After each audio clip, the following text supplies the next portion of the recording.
शिवसेना पक्ष आणि धनुष्यबाण चिन्हासंदर्भात आज सुप्रीम कोर्टात अंतिम सुनावणी होणार आहे।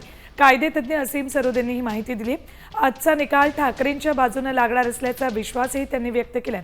तर धनुष्यबाण शिंदे सेनेकडेच राहणार असल्याचा दावा शिंदे सेनेचे मंत्री गुलाबराव पाटलांनी केलाय। त्यामुळे आजच्या सुप्रीम कोर्टाच्या निर्णयाकडे सगळ्यांचं लक्ष लागलंय।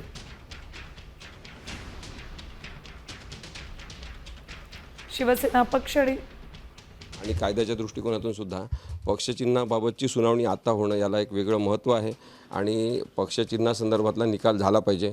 अगदी उद्धव बाळासाहेब ठाकरे यांच्या विरुद्ध निकाल दिला तरी चालेल आणि कोणत्याही प्रकारचा निर्णय आला तरीसुद्धा भारतीय संविधानाला धरून तो असला तर तो उद्धव ठाकरेंतर्फेच निकाल लागेल अशी शक्यता जास्त आहे। आमच्याकडेच धनुष्यबाण आमच्याकडेच राहील, कारण की राम पण आमच्याकडे आहे। या ठिकाणी तुतारी कुठे गेली आणि मशाल कुठे गेली, बिना रॉकेलची मशाल होती त्यामुळे ती खाली गेली। आमचा धनुष्यबाण बरोबर चालला, त्यामुळे त्यांनी आता बोलण्याशिवाय दुसरा काही त्यांच्याकडे शिल्लकच राहिला नाही आहे। आता isakal.com आहे देशातील नंबर 1 ची मराठी न्यूज वेबसाईट। प्रत्येक अपडेटसाठी isakal.com ला नक्की भेट द्या।